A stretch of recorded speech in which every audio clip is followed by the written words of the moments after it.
बरोबर घेऊन प्रकाशत होती. स्वातंत्र्याची ही पहिली पहाट सुरू झाली ती दिल्ली आकाशवाणीवरून पंडित ओंकारनाथ ठाकूर यांनी गायलेल्या संपूर्ण वंदे मातरमच्या शब्दांबरोबर.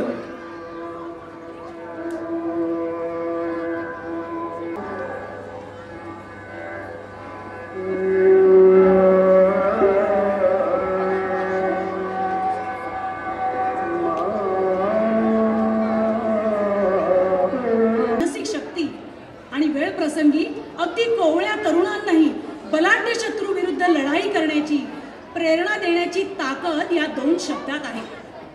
निशस्त्र सत्याग्रहींपासून सशस्त्र क्रांतिकारकांपर्यंत जनसामान्यातील असामान्यत्व जागा करून इंग्रजांविरुद्ध लढा देण्यास उद्युक्त करणारा महामंत्र म्हणजे वंदे मातरम.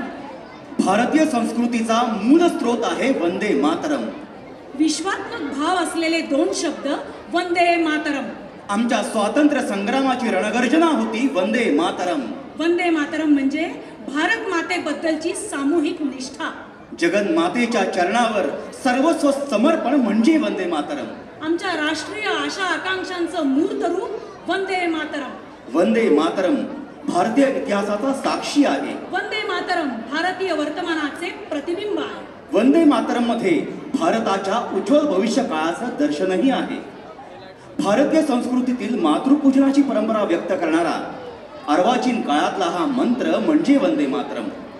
या वंदे मातरम म्हणत होता. आवाज